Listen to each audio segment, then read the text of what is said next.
สบายดี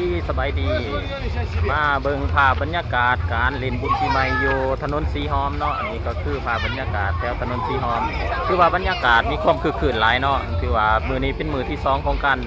เฉลิมฉลองเล่นบุญปีใหม่แล้วเขาจะเห็นวัยรุ่นหนุ่มสาวหรือว่าแขกคนนักท่องเที่ยวต่างๆนี่ก็คือภาพบรรยากาศการเฉลิมฉลองการเล่นน้ำอยู่ถนนสีหอมเมืองจันทบุรีนครหลวงเวียงจันทน์เนาะทางทีมงานเขาก็จะได้เอาภาพต่างๆมาให้ท่านผู้ชมได้เบิ่งได้เห็นน้ำกัน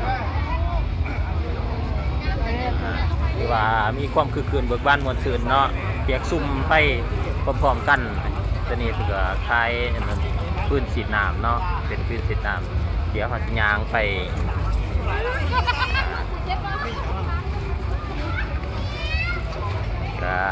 ทุกคนก็ล้วนเต็มไปแต่แป้งเนาะปลาแป้งกันฉะนั้นกันไปหรือว่าเล่นบุญปีใหม่เฮากับการเดินทางต่างๆก็ให้มีความระมัดระวังเนาะถนนเส้นนี้ถือว่าเป็น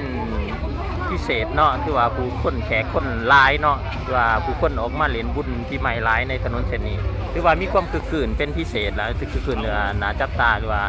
จุดที่โดดเด่นอยู่ในนครหลวงเวียงจันทน์ก็คือแถวถนนสีหอมนี่แหละนอกจากนี้ก็ยังมีถนนสามแดนไทยถนนไส้เศรษฐาต่างๆก็เต็มไปด้วยบรรยากาศการเล่นน้ำสงกรานต์หรือว่าการเล่นน้ำบุญปีใหม่ลาวเนาะซึ่งปีนี้เราจะสังเกตเห็นนักท่องเที่ยวหรือว่าคนจีนเข้ามาเล่นมาเที่ยวหลายเป็นพิเศษเนาะ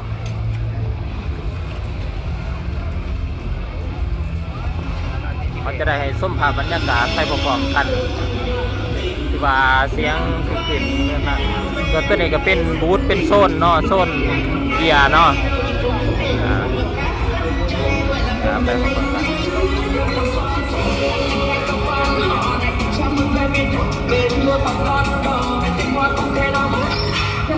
ตอนนี้เขาก็รออยู่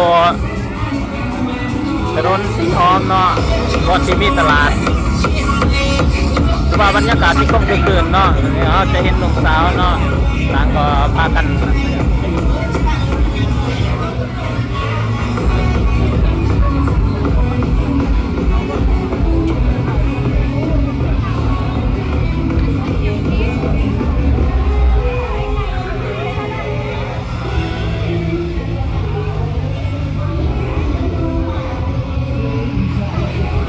ถือว่าเป็นมือที่2ของการเฉลิมฉลองเหรียญบุญสาดน้ำกันนอกพ่อแม่พี่น้อง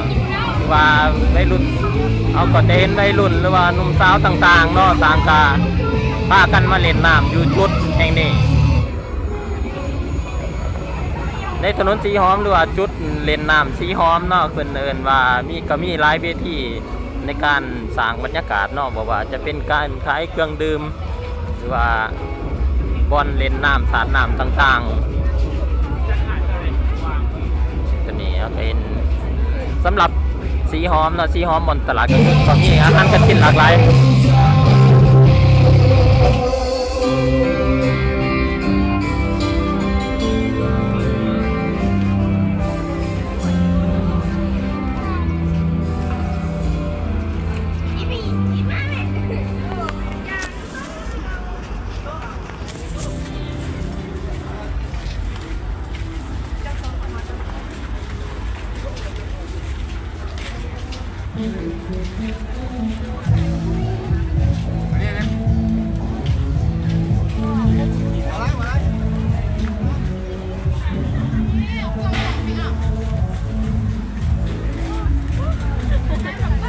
ผู้แสงผู้สาวแต่ละคนมีแต่เป็นตาหน้าหักบุตรทุกคนเนาะเต็มไปด้วยห้อยยิ้มแล้วก็หวานๆแววๆแต่ละตัวแต่งโตเนาะ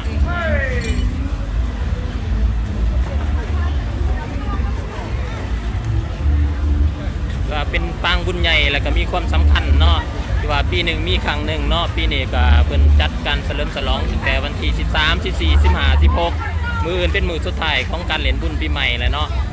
ใครบ่ท่านออกมาแต่บ้านแต่เฮือนออกมาเล่นก็เขียวออกมาเล่นเนาะเพราะว่ามื้ออื่นเป็นมื้อสุดท้ายของการเฉลิมฉลองบุญปีใหม่ท่านจะผิดหวังในถ้าบ่ออกมาเล่น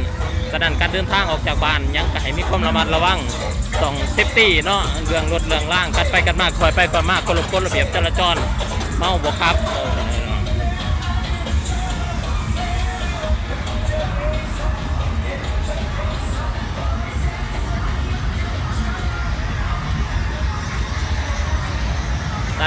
ของข้าพเจ้าก็แมนหอวัฒนธรรมเนาะหอวัฒนธรรมก็มีอีกโซนเบียร์หนึ่งเนาะโซนบุต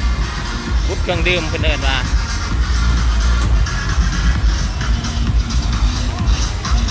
นี่ก็จบเด็กๆก็เศร้า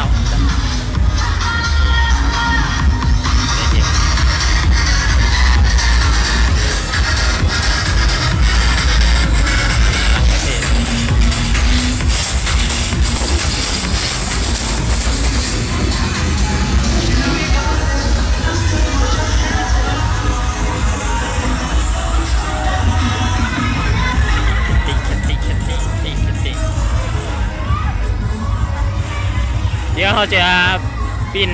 มุมกล้องเนาะภาพบรรยากาศต่างๆคือว่าตอนนี้ก็แมนภาพบรรยากาศถนนสีหอมเนาะถนนสีหอมหนึ่งแต่ที่แยกสีหอมตัดออกมาอยู่ที่หอวัฒนธรรมแห่งศาสตร์เนาะถือว่าเป็นถนนเล่นน้ำสำหรับบุญปีใหม่ลาวถนนศาสตร์น้ำเดินว่า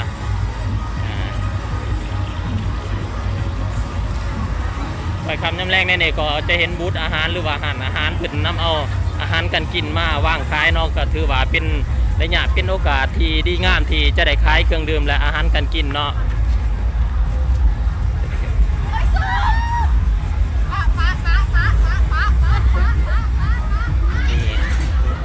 เราก็จะย่างไปทางด้านหน้าเนาะด้านหน้าก็ถือว่าเป็นอีกส่วนหนึ่งของการเล่นน้ำ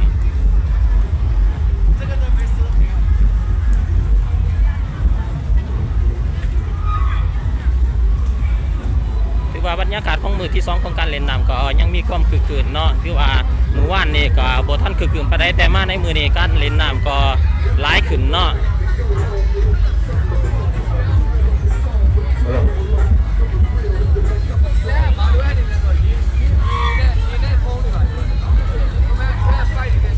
จุดนี้ถือว่ามี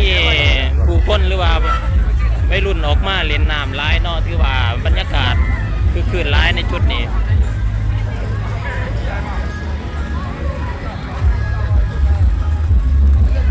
ถนนเตนีกาผู้ใดที่ว่ามาเล่นก็ให้มีความระมัดระวังเนาะเพราะมีรถสัญจรหลายเนาะฉะนั้นการยืนอยู่ข้างถนนหรือว่ายังให้มีความระมัดระวังเพราะว่าอย่ารถเนาะพ่อแม่พี่น้องเล่นน้ำโดยมีความสุขมีความม่วนซื่น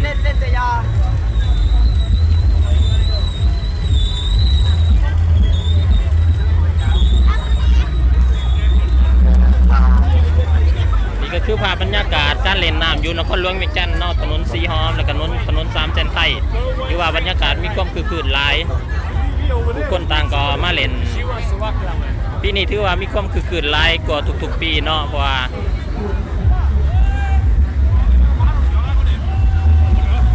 ขณะทีมงานเราจะย่างไปทางด้านในเนาะเพื่อเบิ่งภาพบรรยากาศการเล่นน้ำ2 ข้างทางเลย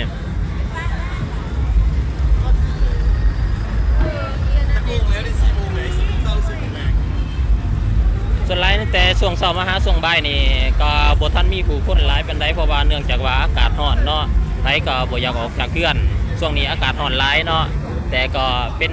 ช่วงที่ว่าดีที่สุดในการเล่นน้ำสาดน้ำกัน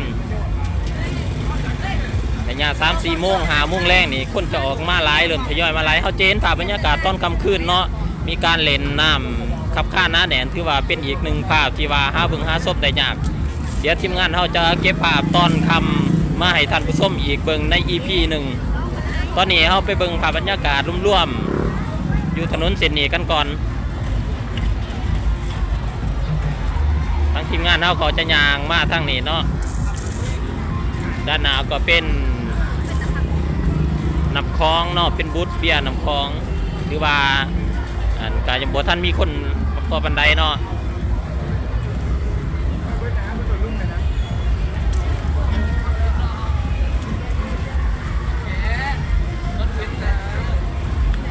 จะได้มวนอยู่ว่ามาเรียนมือนี่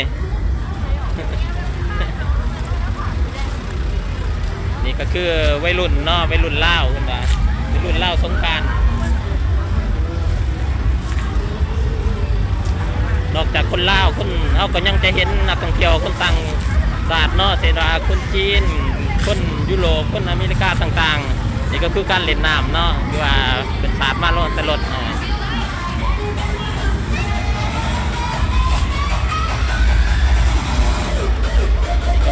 ยากาศร่วมๆของการ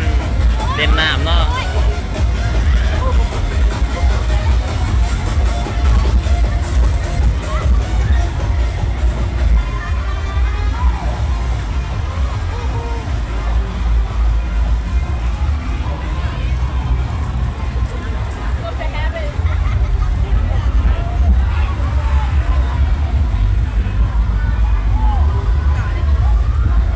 เดี๋ยวจะกลับไปเส้นทางสีหอมคือเก่าเนาะซึ่งจะพุ่งขึ้นไปทางหอวัฒนธรรมแห่งชาติคือภาพบรรยากาศการสาดน้ำการเล่นน้ำอยู่ถนนแห่งนี้แต่ถึงยังใดก็ตามคันมาเล่นน้ำก็ให้มีความระมัดระวังเนาะเพราะว่าเรื่องรถเรื่องยังกันออกไปยืนอยู่ถนน